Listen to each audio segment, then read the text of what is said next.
श्रीखंड करताना 90% लोक या 2 चुका करतात. तुम्ही सुद्धा करता का? करत असाल तर टेन्शन घेऊ नका. मी तुम्हाला सांगणार आहे परफेक्ट श्रीखंड कसं बनवायचं. नमस्कार, तुमचं स्वागत आहे माझ्या यूट्यूब व्हिडिओमध्ये. आज आपण बनवणार आहोत श्रीखंड पुरी. श्रीखंड करताना चुका होऊ नये यासाठी मी पुढे टिप देणार आहे. चला तर मग आपण श्रीखंड पुरी बनवायला सुरुवात करू.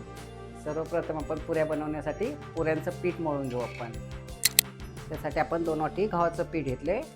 त्याच्यामध्ये अर्धी वाटी रवा टाकू. रव्यामुळे पुरी खुसखुशीत होते आणि चवीपुरतं मीठ. आता ते मिक्स करून घेऊ.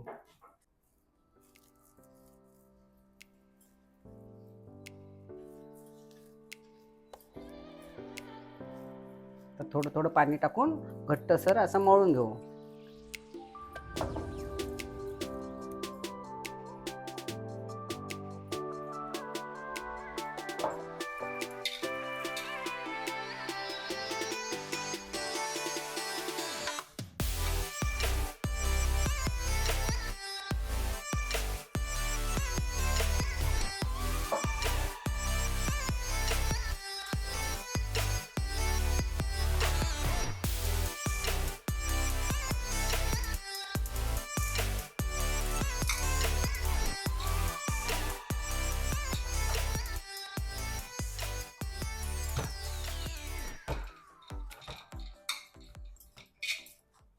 आपलं पीठ घट्टसर मळून झाले. बघा कसं घट्ट एकदम मळलं आहे मी. 10 मिनिटं आता आपण झाकून ठेवू आणि श्रीखंडाची तयारी करू. मी घरच्या घरी अर्धा लिटर दुधाचं दही बनवून घेतलं. त्यानंतर मी ते दही एका सुती कपड्यामध्ये टाकून ते घट्ट बांधून घेतलं आणि एका उंच ठिकाणी त्याला मी बांधून ठेवलं आणि त्यातलं खाली पाणी पडलं. त्याच्या खाली मी टोपलं, पातेलं लावलं. ते पाणी जमा करण्यासाठी एक पातेलं खाली लावलं, कारण ते पाणी खूप प्रोटीनयुक्त असतं. ते पाणी आपण कणिक मळायला किंवा भाजीला वापरू शकतो.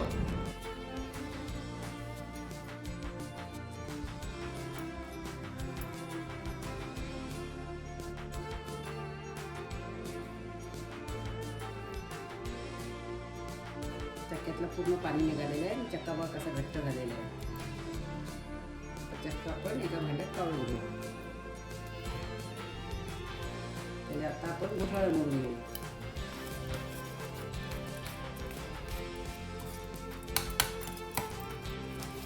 जसं मी सुरुवातीला बोलले होते, श्रीखंड करताना खूप लोक चुकी करतात. ती चुकी अशी असते, त्या श्रीखंडाच्या गुठळ्या मोडून घेत नाहीत व्यवस्थित. त्यामुळे श्रीखंड व्यवस्थित होत नाही.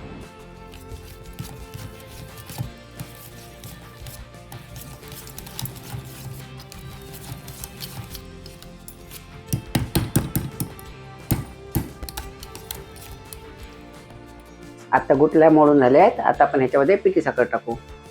आता गुठळ्या मोडून झाल्या आहेत. आता आपण ह्याच्यामध्ये पिठी साखर टाकू.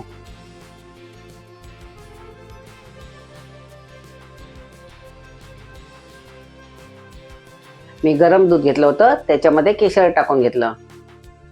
ते मी आता अर्धा तास भिजत ठेवलं होतं, त्यामुळे त्याला कलर बघा किती छान आलाय.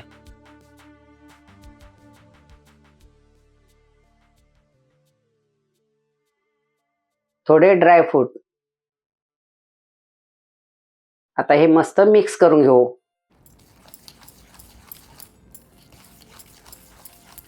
आपलं दही जर आंबट असलं तर चक्का करताना ज्यावेळेस आपण बांधून ठेवू ना, त्यावेळेस 1 चमचा साखर टाकायची आणि तो चक्का बांधून ठेवायचा. म्हणजे आपला चक्का किंवा श्रीखंड आंबट होत नाही. त्यातला आंबटपणा निघून जातो साखरेमुळे. जर दुसऱ्या दिवशी श्रीखंड खायचा असेल तर त्याच्यामध्ये अख्खी साखर टाकली तरी चालेल. जर लगेच खायचं असेल तर आपण मिक्सरला साखर लावू, त्याची पिठी साखर करायची आणि ती मग टाकायची.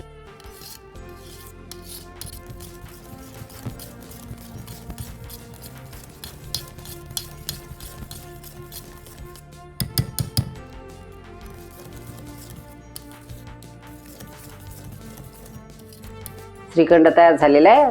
तो 10 मिनिटं फ्रीजमध्ये ठेवू. तोपर्यंत आपण पुऱ्या करून घेऊ.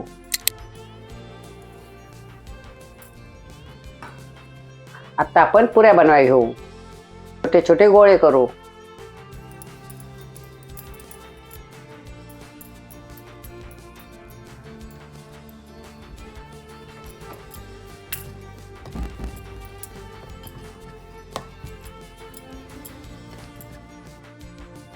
पुरी जास्त पातळ करायची नाही, मीडियम लाटून घ्यायची की चांगली फुगते.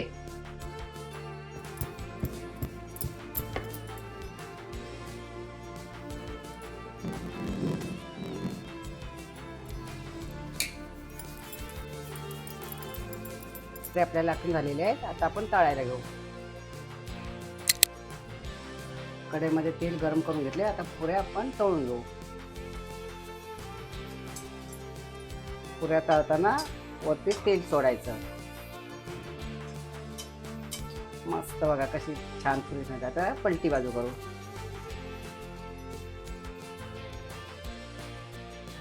मस्त मस्त पुरी कशी टम्म फुगली आपली. तेल जास्त गरम करून घ्यायचं नाही, नाहीतर पुरी आपली करपल. आणि गॅस पण स्लो ठेवायचा.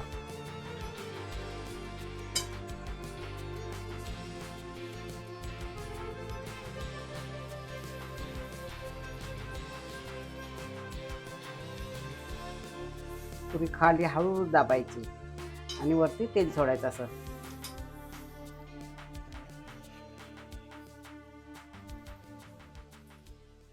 मी छोटी कढई घेतली म्हणून मी एक एक पुरी सोडते. तुमच्याकडे मोठी असली तर 2-3 पुऱ्या तुम्ही सोडू शकता.